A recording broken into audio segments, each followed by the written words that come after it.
กะสบายดีเด้อสบายดีพี่น้องFCเบิร์ดสุขุสุคนเนาะสู้หม่องสู้บอลเด้อพี่น้องเด้อมื้อนี้ทางสบุญกะตามนัดตามหมายพี่น้องเอ้ยมื้อนี้มาหน้าที่ของสบุญในนามเป็นสะพานบุญหรือว่าเป็นตัวแทนให้ทางผู้ใหญ่ใจดีเนาะมื้อนี้พี่น้องเอ้ยก็เป็นมื้อวันอาทิตย์วันที่23เนาะที่ว่าเฮานัดกันกับทางน้องมีพี่น้องเอ้ยมามาลมมาคุยกันเรื่องที่น้องเพิ่นโพสต์ขายเฮือนหั่นแหละพี่น้องเนาะเฮาก็บ่ได้ว่าสิมาแบบว่าหยังดอกพี่น้องเอ้ยน้องเพิ่นนี่โพสต์ขายเฮือนโพสต์ลงไปโพสต์เฮือนลงอยากขายแต่ว่าบัดพอเฮาถามได้น้องเพิ่นก็ว่าบ่ได้ขายแต่มื้อนี้ก็สิมาถามพี่น้องแล้วเฮาก็บ่ได้สิเว้าอีหยังมากมายดอกมีแต่สิถามว่าเป็นหยังคืออยากขายบ่อยากอยู่บ่ในเมื่อผู้ใหญ่เพิ่นเฮ็ดให้แล้วนี่นะแล้วเป็นหยังคืออยากขายถ้าเราว่าบ่อยากขายเฮาก็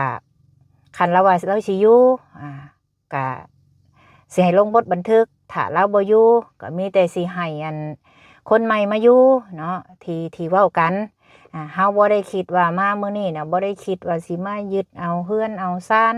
คืนมาประมาณนี้เนาะเพราะว่าอันนี้มันก็ขึ้นอยู่ชิดกับผู้ใหญ่เพิ่นว่าเพิ่นสิเว้าจังไดพี่น้องเพราะว่าในเรื่องมันมาจังซี่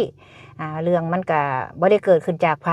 เกิดขึ้นจากเฮือนหลังนี้แหละถ้าว่าเราบ่โพสต์ลงไปสะบุญก็บ่ได้มาวุ่นมาวายคือเราว่าหั่นแหละเราว่าเฮานี่มาบุญมาวายเราอีหยังประมาณนี้แหละพี่น้องเอ้ยจังใดก็เดี๋ยวลงไปฟังนำกันพี่น้องเอ้ยมื้อนี้ก็นัดกันมานี่แหละพี่น้องมาหาทางในบ้านนี่แหละแต่ว่าเฮาอาจสิบ่ได้ถ่ายช่วงที่ว่าเพิ่นทางเวียกบ้านหรือว่าทางเพิ่นคุยกันเพราะว่าหลังจากนั้นแหละก็เฮาจังสิเล่าให้ฟังเพราะว่าการที่เพิ่นลงเวียกลงงานเพิ่นก็บ่อยากให้เฮาถ่ายคลิปเนาะเพิ่นบ่อนุญาตให้เฮาถ่ายคลิปเฮาก็บ่ถ่ายได้พี่น้องเลยเนาะจังใดก็ลงไปเดี๋ยวสบุญสิลงไปถามทั้งน้องเมย์เพิ่นก็มาพี่น้องเอ้ยมื้อนี้สบุญก็ซื้อM100พี่น้องมาให้ทางคณะบ้านเพิ่นเพราะว่าเฮาทุกสิ่งทุกอย่างเฮาก็ต้องมาเพิ่นแหละพี่น้องแต่ว่าเฮาก็สิเข้าไปถามตัวเราเองเพราะว่าทางน้องเพิ่นนี่มาแล้วเนาะไปเดี๋ยวจังใดเฮาก็จังว่ากันสบายดีน้องเมย์ใส่มากับไผมากับพ่อเฒ่าไม่เฒ่ามากับพ่อเฒ่าไม่เฒ่าทางเพิ่นมาครบบ่แล้วบ่ทางผู้ครบแล้วเดี๋ยวสิเอาอันนี้ไปให้เพิ่นก่อนจักหน่อยพี่น้องเอ้ยเนาะในตอนนี้ก็ทางน้องเพิ่นก็มาแล้วเดี๋ยวสิเข้าไปพุ่นก่อนข้าวนึงสบายดีเด้อพ่อเฒ่าเด้อสบายดีแม่เฒ่า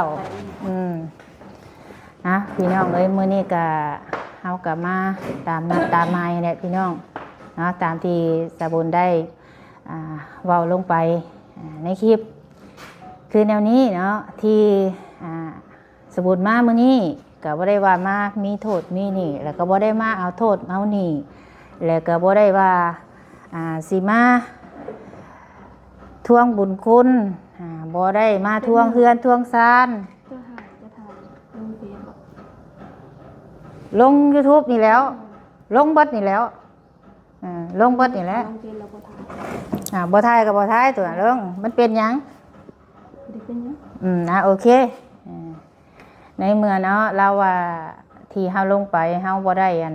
มาที่ว่าสิมายืดเทือนยืดซ่านที่ข่อยไปถ่ายมื้อนั้นก็เพื่อว่าเห็นเจ้าโพสต์ลงไปว่าเจ้าโพสต์อยากขายเฮือนกับดิน2 ตอนเฮือน1 หลังห้องน้ำ1 ห้องนอน2 ห้องมีน้ำมีไฟใช้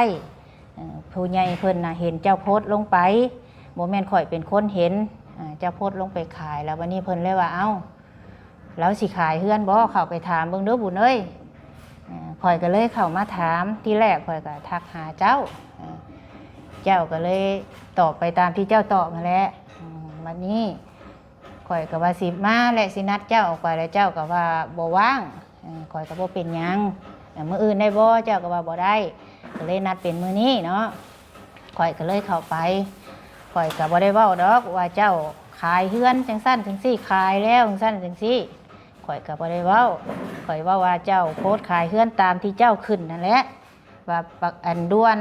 ต้องการขายเฮือนและดินในราคา 450,000แม่นล่ะว่ะเจ้าโพสต์แม่นบ่ เรื่องที่โพสต์นี่น่ะก็คงว่าเขายังให้แห้งแบบอยู่แหละกะน่าได้แบบหนึ่งกะโอ้ยมาเกาะนั่นเกาะนี่นะมื้อน่ะหาเจ้ามาถ่ายคลิปแหละคือแบบถาม ฟังหยุด ถามแหละ ที่เจ้าโพสต์นี่เจ้าโพสต์ก่อนข่อยมาเจ้าโพสต์ก่อนข่อยมาแล้วข่อยก็มา ตอนเฮาอยู่เฮือนเนาะตอนเฮาอยู่เฮือนแหละเฮาบ่ได้ใครประตูเฮาอันประตูไว้เฮาก็อยู่ในเฮือนแหละเฮาอันมื้อน่ะหาเจ้ามาหาน้องม้วยแล้วอ่ะมื้อก่อนน่ะ มื้อใด เอ้าตัวจะอันมาถ่ายอะดิเจ้าจะว่าอันเป็นจะได้ว่าคือบ่เห็นน้องเมย์อยู่เพื่อนว่าน้องเมย์ไปไสยังประมาณนี้แหละ ข่อยก็ถามเพราะว่าข่อยกายไปขายมาข่อยบ่เห็นแล้วข่อยเลยถามว่าคือบ่เห็นเขาว่าเขาบ่ฮู้เขาตอบเขาว่าเขาก็บ่ฮู้ข่อยว่าโอ้ยเนาะไปไสเด้ข่อยไปตลอดแต่ข่อยบ่เห็นข่อยบ่ได้ว่าหยังบ่เห็นก็ตาม เจ้าบ่อยู่หรือบ่อยู่ก็ตามข่อยบ่ได้เกี่ยวกับตัวนั้นที่ข่อยเกี่ยวข่อยถามว่าเป็นหยังคือโพสต์ว่าเจ้าบ่อยากอยู่แล้วบ่เจ้าจังโพสต์ลงนั้นผู้ใหญ่เพิ่นต้องการแค่นี้ที่มานี่ก็บ่ได้ว่าอยากมายึดคืนบ่ได้อยากมาเกาะกระเซคือเจ้าเว้าดอกข่อยเฮ็ดให้จนแล้วข่อยก็บ่ได้มา แหละเป็นหยังทางแม่บุญมาคือบ่มาถามต่อหน้าต่อตาน้องเมย์เองและเป็นหยังคือต้องไปลงในคลิปประจานเฮาแหละมันทั่วโลกเห็นและเฮาไปใส่เฮาก็อายคนคือกันมันเรื่องอันนี้ อ้าวเจ้าฟังข่อยบ่ได้ประจานเจ้าเป็นคนลงเองว่าเจ้าจะขายเฮือน ลงเจ้าก็ต้องมาเว้าต่อหน้าเฮาโลดและเป็นหยังต้องแบบต้องมาอัดคลิปเว้าอันในYouTube อ่ะนะมันหมายความว่ามันประจานหน้าประจานตาเฮาไปใส่เฮาก็อายคนคือกันเพราะว่าอีนั่นเป็นนั่นนั่นนี่แล้วมาเว้าต่อหน้ากันเลยให้มันจบนะ อ้าวจบก็จบมื้อนี้มาต่อหน้าแล้ววันนี้ข่อยสิ เพ ถา ราะ ม ว่าเป็นหยังแบบสร้างเฮือนเฮ็ดอันซื้อดินให้เฮาแล้วแหละก็มันเป็นของเฮาแล้วจะมามอบกรรมสิทธิ์ให้เฮาแล้วแหละเจ้ายังมายุ่งวุ่นวายกับเฮาอยู่จะสวยแล้วเจ้าก็ไปสวยคนอื่นเฮาก็ผู้บางคนเนาะ FC ก็มาลุมด่าเฮาว่าเฮาน่ะลืมบุญคุณจะสวยเฮาแล้วเฮาก็หากินเฮา ตัวนี้ข่อยบ่ได้ว่าเนาะ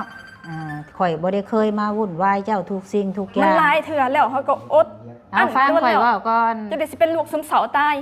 เอาอันนี้ก็เรื่องของเจ้านี่เจ้าเฮ็ดตัวเจ้าเองได้มี บ่ได้เฮ็ดตัวเฮาเอง เจ้าประกาศ เพราะว่า ขาย เฮาอยากให้คือกันตัวนี้เรื่องนี้นะ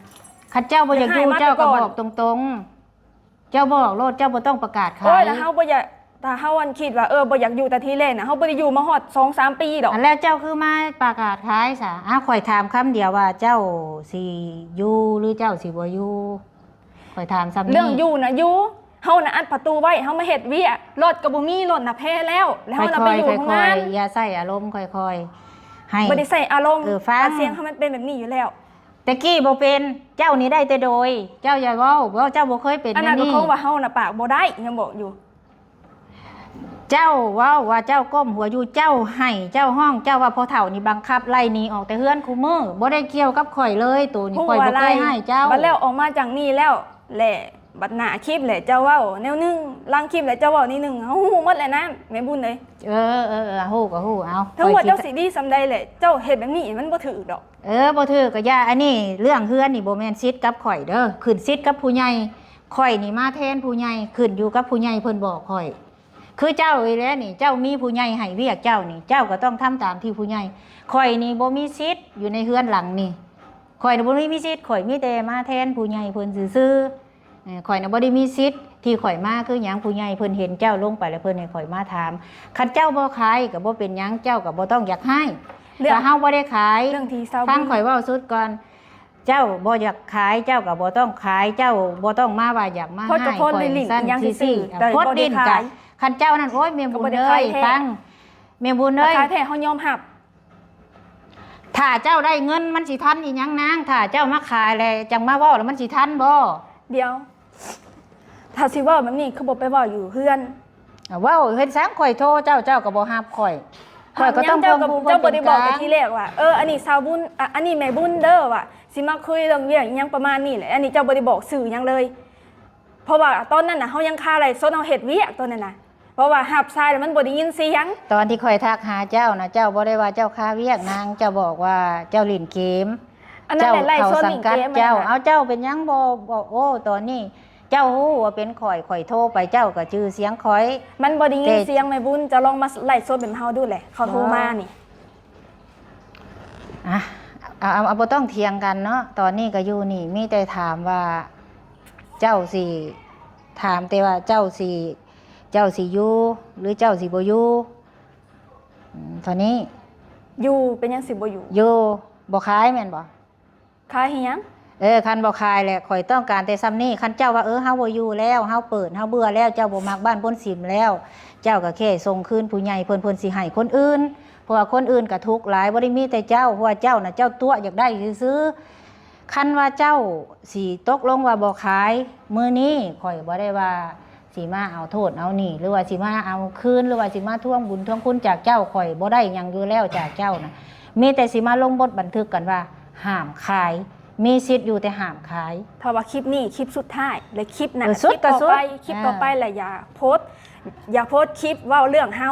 มันประ ข่อ จาย น ก็บ่ได้อยากเว้า ประจน หรอกมีข่อยบ่ได้เว้าเจ้าคือกันเจ้าก็ยุดซ้ำนี่เอาข่อย แม่ บ่ นยุ ยุ ด ดข่อยก็บ่ได้อยากถ่ายที่ผ่านมาเจ้าเห็นบ่ข่อยถ่ายนอกจากเจ้าโพสต์ขายเฮือนมื้อนี้คันเจ้าสิบ่ขายข่อยก็บ่มีหยังและก็มีแต่ลงบทบันทึกห้ามขายแหละใช้ใบตาดินได้อามาอยู่บ่พอเฒ่าได้อามาอยู่บ่ บ่ได้เอามา อ้าวคือว่าพ่อบ้านบอกอยู่ จะไปได้ดินอัดได้เอามา ฮะ ดินอัด เอาของจริงแล้วมาเบิ่ง เอาได้ เอาเป็นหยังเอามาบ่ได้ อัดคือเรื่องกับของจริงนั่นแหละ ใช้เอามาเบิ่งอัดของจริงนั่นแหละ บ่เป็นหยังอัดก็บ่เป็นหยังเฮาแค่เบิ่งซื่อๆดอก เพราะว่าคนมันเห็นทั่วโลกอะนะเขาไปใส่ไผก็เว้า เอ้าก็เห็นแล้วเจ้าบอกว่า ถ้าเป็นเจ้าเด้คนประจานเจ้าแล้วจะสิบ่อายบ่ บ่กะ เพราะว่า อาย เพราะว่าเฮาบ่ คนเนี้ยเจ้าเฮ็ดเองเจ้าเด้นาง เฮาก็มีเกียรติศักดิ์ศรีคือกัน มีเกียรติอยู่บ่ซั่นตัวเองเฮ็ดแล้วว่าอยากให้คนฮู้จังโพสต์ลงขายโพสต์ลงในกลุ่มเจ้าว่ามันน้อย ฮู้ ก อยู่ ว่าโลกโซเชียล เจ้าอย่าฮู้หยังจะมาเว้าต่อหน้าเฮาโลดแล้วจะไปลงคลิปเว้าได้นี่เลย หยุด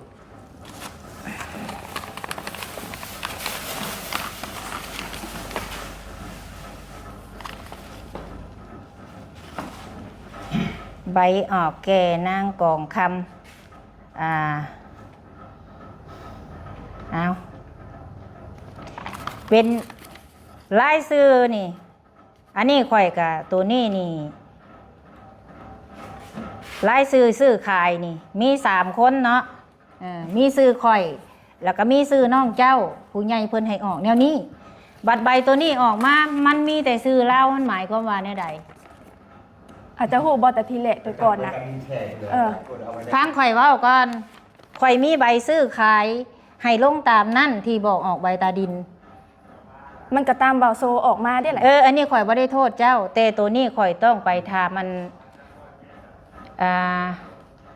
ทรัพย์สินที่ดินว่าเป็นหยังคือออกซื้อคนเดียว ในเมื่อเงินนี่เงินผู้ใหญ่เพิ่นซื้อเพิ่นให้ข่อยมีซื้ออยู่ในหันเพื่อว่าบ่ให้เจ้าขาย ไผก็ออกสื่อเดียวเหมือนแม่บุญ ซื้อกับบ่มีดอกบ่มีนี่เดี๋ยวข่อยเอาไปยั่งยืนเอาเพราะว่ามันเป็นหยังมันคือมี แจ้งความไปอย่างแล้วบ่ได้ผิดอีหยัง ข่อยบ่ได้ว่าแจ้งความเจ้าเอาไปแจ้งใบตาดินไปแจ้งใบตาดินว่า แจ้งความได้แต่ สิไปฟังว่าเฒ่าเฮาบ่ได้เว้าซุมเจ้าอันนี้เฮาบ่ได้ติเจ้าอันนี้เด้อข่อยบ่ได้ติ พั เจ้า งเฮาเว้าก่อน เป็นหยังคือบ่มีสื่อน้องเฮากัดเดียวจะบอกว่าน้องเฮาน่ะบ่มาอยู่แล้วแล้วขี่สื่อน้องเฮาออกแต่ก็บอกว่าเอาแต่สื่อเฮาแต่ก็เว้าเจ้าได้ยินแล้วว่าเอาคำที่เจ้าเว้ามื้อก่อนน่ะแต่ก่อนน่ะก่อนสิได้ใบตาดินตัวนี้น่ะ ฟังเพิ่นบอกว่าตอนนั้นน้องไม้มันเว้าแต่แรกมันบ่ไปอยู่เนาะผู้ใหญ่เพิ่นเราบ่อยู่แล้วเอาซื้อแล้วออกเลยเอาไว้แต่ซื้อข่อยกับเจ้าข่อยแค่มีซื้อข่อยบ่ได้ต้องการหรอกข่อยบ่ได้อยากมาอยู่เพิ่นเพื่อป้องกันเพื่อบ่อยากให้เจ้าขาย คือแบบนี้แล้วได้แล้วเจ้าบ่อยากขาย แต่เป็นหยังซื้อดินเฮ็ดเฮือนให้เฮาแล้วและเฮาสิเอาคนมาอยู่นำ บ่ได้ห้ามนางอันนี้ เจ้าว่ามื้อก่อนเจ้าว่ามื้อก่อนเจ้าว่าเป็นหยังคือต้องเอาคนอื่นมาอยู่นำอ่ะนะแต่เจ้าว่าเป็นมื้อน่ะหา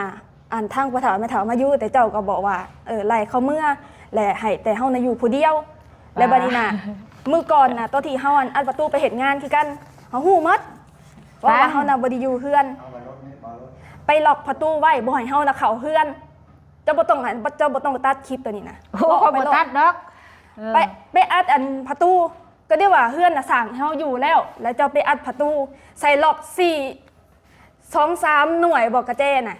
แล้วเฮาน่ะเข้าบ่ได้เฮามาแต่อันโรงงานเนาะเข้ามาเอ้าว่ะเป็นหยังคืออัดประตูว่ะให้คนข้างเฮือนเบิ่งให้ว่า ว่ะอันมีคนมาอัดประตูเด้อว่ะเจ้าน่ะเข้าอันเฮือนบ่ได้ว่ะอันนี้ก็เป็นเนาะว่ะ เอาตัว คนอยู่เฮือนแล้วเป็นหยังคือแบบต้องมาล็อกอันกระเจหั่นน่ะ มื้อที่ข่อยลอกข่อยบ่อยากเว้าดอกตัวน่ะข่อยไปแม่เฒ่าเจ้าข่อยก็ไปหาแล้วเล่าว่าเจ้าน่ะบ่ได้ไปเฮ็ดงานเจ้าไปเวียงบ่คือไปไสแม่ข่อยไปหาแม่เฒ่าเจ้าเรียบร้อยข่อยจนไปบอกว่าข่อยสิลอกเด้อบอกแม่เฒ่าเจ้าแล้วข่อยก็ไปแจ้งพ่อบ้านข่อยบ่ได้ลักลอกได้ เป็นหยังก็ต้องล็อก เอาลอกแล้วคนบ่อยู่ อ้าวเขาก็ล็อกเลยเด้ล็อกประตูอันมันเป็นเหมือนกระแจของเขาก็ล็อกเอง ข่อยบอกว่า แล้วเป็นหยังก็คือมาล็อกซ้ำเติม บัตรเจ้ามาแหละให้เจ้าโทรหาข่อยเด้อข่อยบอกเจ้านี่ตัวนั้นบ่เกี่ยวมันจบแล้วอันนี้มาเว้าเรื่อง บ่จมเขาก็คุดขึ้นมาเพราะว่าเจ้าว่ามันเสียหน้าเสียตาเฮามันอายมันทั่วโลกหมดแหละ ขึ้นโลด เพราะว่าเจ้าส่องใหญ่มันมาถล่มเฮาได้บัดนี้มันด่าเฮา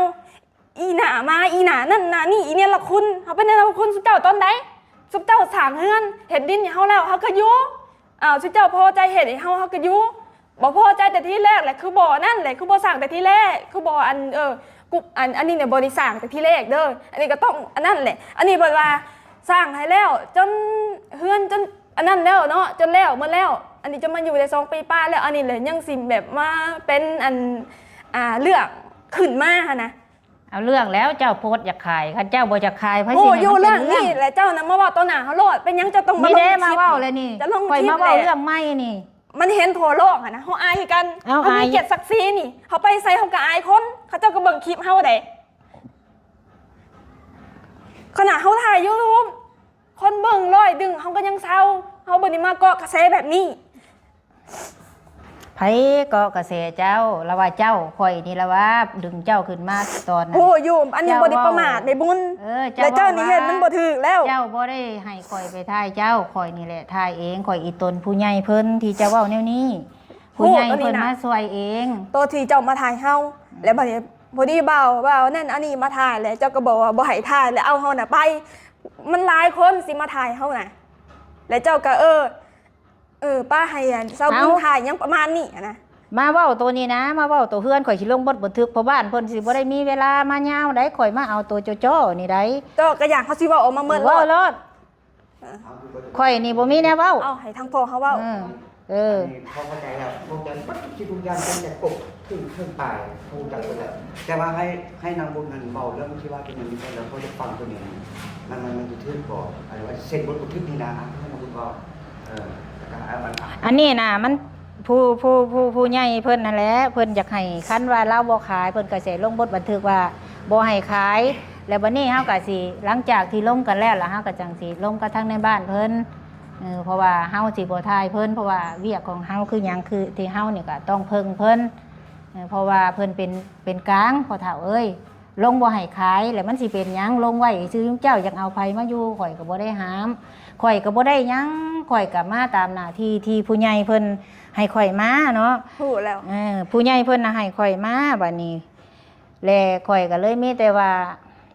มื้อนี้เว้าในหนึ่งมื้อนั้นเว้าในหนึ่งเนาะ ข่อยเว้าแนวใดมื้อนี้น่ะคือเพิ่นนี่ให้มาลงในนี้ได้ข่อยก็ลงกับพ่อบ้านแต่มื้อนั้นพู้นว่าสิมาลงบทบันทึกนะแล้วก็บ่ได้ว่ามาเอาโทษเอานี้คุยกันกับเพิ่นน่ะ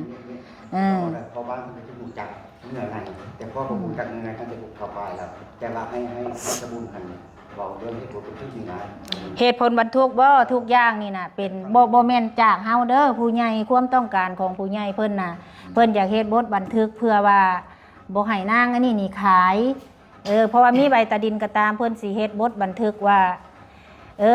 หลังจากที่ว่าให้เล่าก็ตามมันเป็นเงินของเพิ่นซื้อแหละบทบันทึกว่าอยู่ได้แต่ห้ามขาย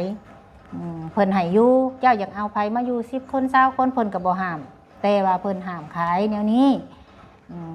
เพิ่นบอกเฮาตามนี้เฮาน่ะเฮ็ดตามที่คำผู้ใหญ่เพิ่นบอกบ่แม่นว่าเฮาคิดเองได้เดี๋ยวเฮาสิโทรหาผู้ใหญ่เพิ่นเด้อคันว่าเฮานั่นเดี๋ยวเฮาสิเว้ากับเพิ่นให้เพิ่นเว้าเองอันนี้เฮาสิบ่เว้าหยังเพราะว่ามาแล้วมันก็ใส่จึกๆแล้วก็เฮาสิเว้าเองฮัลโหล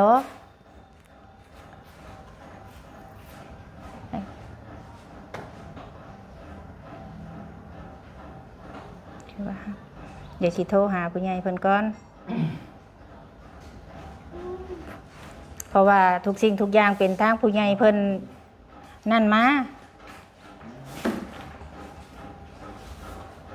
แล้วกันเด้อโทรหาเพิ่นก่อนบ่แม่นว่าเฮาได้อยากจดบทบันทึกนี่เฮานี่จังใดก็ได้อยู่แล้วเพราะว่ามันบ่แม่นของเฮาชิดขึ้นอยู่กับเพิ่นเด้บ่แม่นชิดขึ้นอยู่กับเฮา อยู่เพื่อนนี่ยากอีหลีเนาะ กันเจ้าติก็มันยากอะ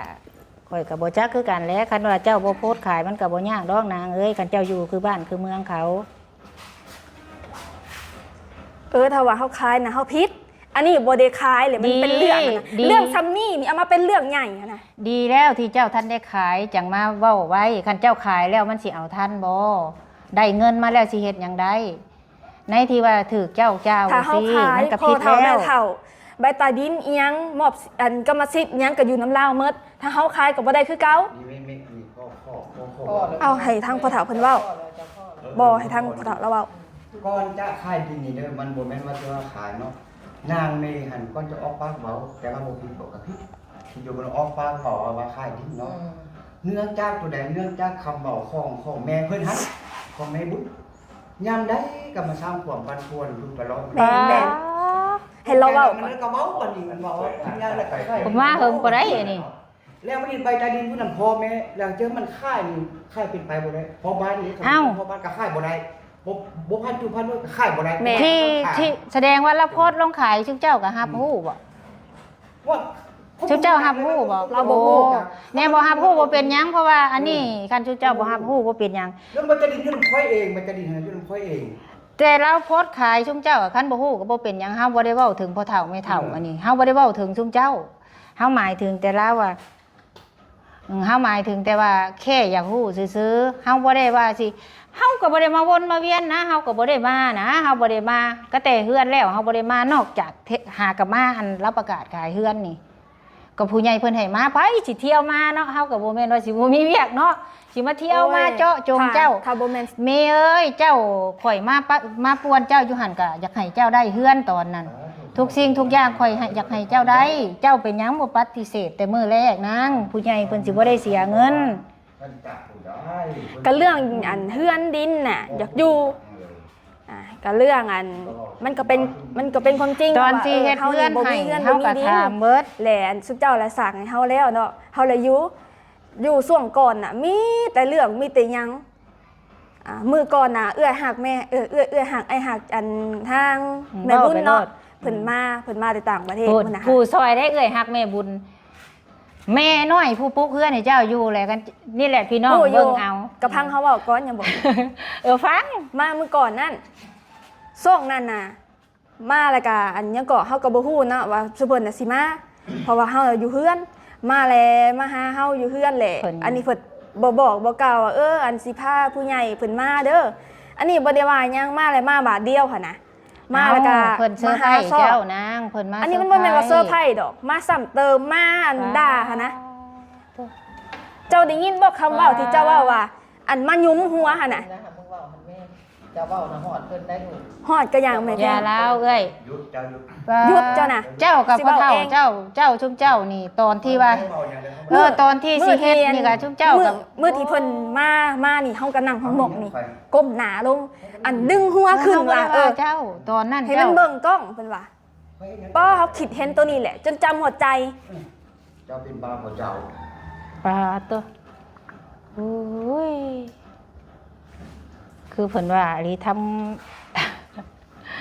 ทำคุณได้โทษโปรดสัตว์ได้บาปคือเพิ่นว่าอลีพี่น้องเอ้ยบัดนี้ผู้ใหญ่ก็คือสิบ่อยากช่วยคนอีกแล้วเบิ่งนี่ จะสวยคนเจ้าก็สวยแล้วแหละเจ้าก็แบบ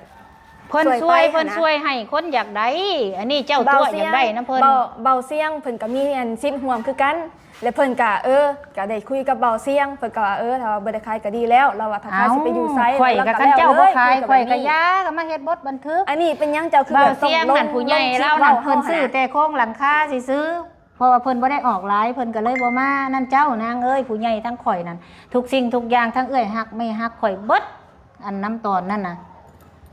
เพราะว่าทางเบาเสียงเนาะขอโทษเด้อทางเบาเสียงก็บ่ได้ประมาทเพิ่นมาซอยสังกะสีพี่น้องเอ้ย อันนี้บ่ได้ประมาททุกสิ่งทุกอย่างจากทางผู้ที่เราเว้าว่าเอ้ยฮักสะบุญนั่นแหละที่ว่ามาหยุมหัวเรานั่นแหละเราเว้าฮะ เจ้าค่ะเลยบอกว่าอันปูป้าดึงหัวมันขึ้นดูว่ะมันคือบ่อันเนี้ยก็มันคือบ่แนมกล้องยังประมาณนี้แหละมันคือบ่แนมว่าผู้ใหญ่มาหาเนาะผู้มาซอยโตมาหาก้มดมอยู่สิกระดึงขึ้นได้ปูปลาเอ้ยก้มหยังเพิ่นมาหากับโพดดอกข่อยเว้าอีหลีอันนี้แต่ข่อยก็บ่ได้ให้บ่ได้หยังเจ้าคำที่จะว่ามันเจ็บที่สุดเลยเป็นหยังจะคือบ่เห็นอันบางจิตใจเด็กน้อยเนี่ยว่ามันเป็นเอาใด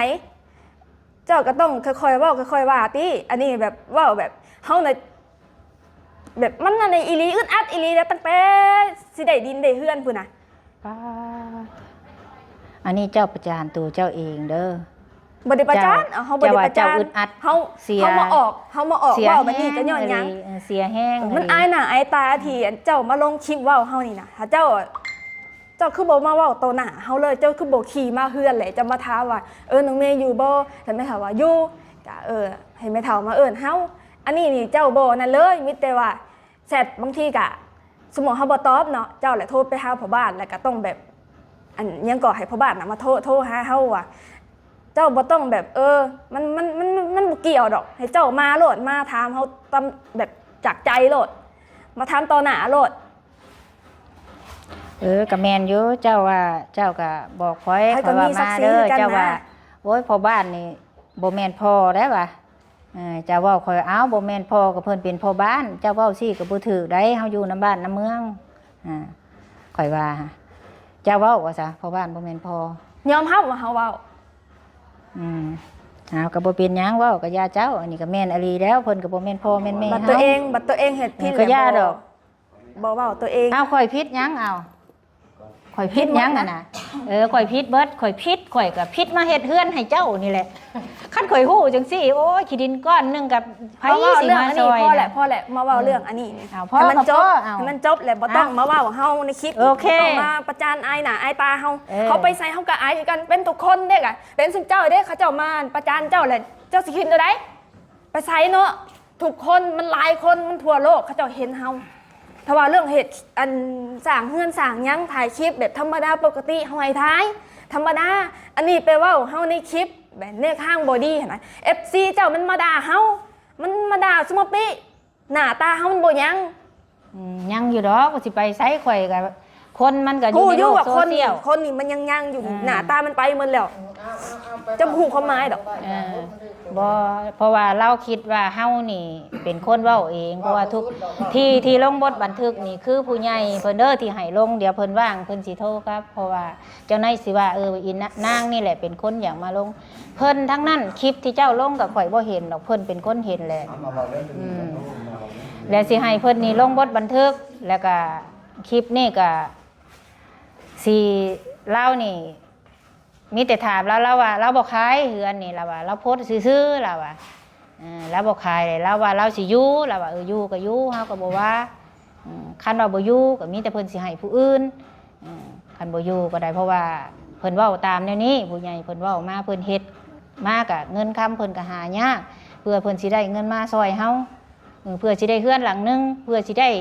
ครบทุกสิ่งทุกอย่างมันบ่แม่นเรื่องง่ายเพิ่นหาเงินมาซอยเฮาในเมื่อคันเจ้าตกลงว่าเฮาสิอยู่แล้วเฮาสิบ่ค้ำบ่ขายแล้วเพิ่นก็สิได้ลงบทบันทึกผู้ใหญ่เพิ่นเว้าแนวนี้บทบันทึกในไสให้ผู้บ้านเพิ่นนี่ลงบทบันทึกไว้ว่าห้ามขายเพราะว่าดินมันเป็นมูลมั่งผู้ใหญ่เพิ่นซื้อให้เพิ่นสร้างให้เพิ่นบ่ให้ขายเพิ่นสิลงแนวนี้เจ้าสิโอเคบ่ถามทำนี้คันเจ้าโอเคก็คือลงบทบันทึกคันเจ้าว่าเฮาบ่ขายดอกเฮาสิมาอยู่เจ้ากับแนวนี้แหละเฮาก็สิโดยแต่ว่าเรื่องบทบันทึกนี่ผู้ค้านี่ก็เห็นยิ่งยุคันถ้ามันทึกโดยแล้วมีแม่ไทยที่พูดว่ามันเป็นไงนอนลูกนี้มันอยู่ทำอยู่ไทยอยู่เป็นจักรจักรยานแล้วบ้านนี้หันก็ผู้ค้านี่แหละที่ว่าแบบนี้ข้างที่แรกนี่นะบ่จำเป็นที่กระไดเพราะว่าเขาบ้านก็จับเบิด ทางขายเนาะมันก็ได้ผ่านพอบาน แม่น ขายได้ บ่เป็นหยังผ่านกับผ่านมันบ่ได้นักบ่ได้หนาดอกเฮ็ดบทบันทึกก็ได้ ถ้าไม่เฮ็ดบทบันทึกนี่เฮ็ดน้องเมย์เซ็นเจ้าต้องเฮ็ดบทบันทึก แม่น อีกได้ เอาเฮ็ดข่อยนี่เฮ็ดอยู่แล้วข่อยนะ เฮ็ดตรงนี้ ข่อยเฮ็ดอยู่แล้ว เนินนึงถ้าว่าเฮ็ดบทบันทึกลงไปแล้วนี่นางบุญนี่บ่ให้มาซับซ้อนวุ่นวายนั่นน่ะ ว้าว นี่ ลงโลดข่อยลงโลด ถ้าว่านางไม่บ่ประจานมาซั่นซะเรียกผู้ค้าที่บัญชาเองนางไม่นี่เขาจะจัดสรรเองแล้วเชื่อว่าคันว่าเฮ็ดบทบันทึกนี่เจ้าก็ได้เฮ็ดคือกันเฮ็ดบ่ให้มาก็คงวุ่นวายบ่ให้ว่าทั้งสั่นทั้งสี่ ข่อยบ่มาคันว่าเจ้าบ่ขายเฮือนคันว่าเจ้าขายเฮือนข่อยก็มาคือเก่า รับประกันว่าบ่ขาย บ่ขายก็ดี เพราะใบตัวนี้ลูกค้า โดยดีแล้วเฮาที่ลงน่ะบ่ได้ว่าเฮาสิอยากมา ได้ยินลูกบอกว่าโอ้อยากขายดีได้ไปอยู่บนใบอุ่นใจแล้วอยู่หั่นน่ะยุบเจ้าบ่ต้องบอกลูกพ่อน่ะนะเราฮู้ดีนะพ่ออยู่อย่าทานอยู่อันไทยฮู้ดีนะพ่อได้เว้าบัดทุกสิ่งทุกอย่างกับแม่ปองว่าแม่หยังก็บอกพ่อบัดทุกสิ่งทุกอย่าง อย่าว่าซื้อเพิ่นมา พ่อบ่ขายแต่ว่าพ่อบ่ขายลูกมันว่าพี่บ้าพี่บ่ไปซื้อวันนี้คันขายผมไม่คงธรรมดาเลยบ่แม่นแต่นางเมียเอาบ่อันทำกอทคอดินค่อยอันเอาซะเอาเงินให้ค่อยมันบ่แม่นนั่นก็โทขายดินขายดอนบ่แม่นธรรมดา บ่เป็นหยังบ่เป็นหยังคัน ผ่านพอบ้าน อันนี้ก็มีแต่ อันนี้น่ะอันนี้พ่อค่อยว่าค่อยพ่อนำมาบ่เฮ็ดกันได้บ่บันทึกนึงค่อยขอฟังนั่นคือพอบ้าน ผู้ใหญ่เพิ่นบ่ได้คันบ่เฮ็ดผู้ใหญ่เพิ่นบ่ อั ฮั น บ เฮ็ดก็แม่นเฮ็ดเจ้าใบลิ้น เป็นหยังมันเป็นหยังข่อยถามเจ้าคันเฮ็ดบทบันทึก เซ็นโนต เป็นหยังเจ้าจังเจ้าสิคัดค้าง บ่ต้อง เพื่ รอ หยัง ลายเอามาเซ็น บ่ย้าย โอเค เดี๋ยวสิลงกับทางพ่อบ้านเพิ่น บ่ต้องรอลายเซ็นโลด เส้นนี่ได้เพิ่นทันได้ลงเนาะ เพิ่นก็ต้องลงเส้นเขียน บ่ แล้ ต้อง ว สอยยากบ่ต้องยุ่งยากหยัง บอกให้แม่บุญนี่มาเกี่ยวของเด็ดขาดสิมาเว้านั่นนี่ เฮาละเงิดคือกันแหละ มาลงคลิปจังสิบ่ให้เว้า ข่อยก็เงินคือกันมีเอ้ย เฮาละเงิดคือกันโอเค เดี๋ยว ก็มาซิดให้แล้วแหละ เดี๋ยวตัวนี้น่ะ มัยัง หยุดก่อนมันยาวเลยเดี๋ยวสิต่อคลิปที่ให้ผู้ใหญ่เพิ่นคุยเองเนาะเพราะว่าย่านคิดว่าที่ใบตาดอกตาเรื่องอันให้เส้นกรรมศอกกรรมสิทธิ์นี่คิดว่าเป็นน้ำเฮาเองเด้อพ่อเฒ่าอันนี้ฟังผู้ใหญ่เพิ่นเว้าเด้อเดี๋ยวเฮาสิโทรเอง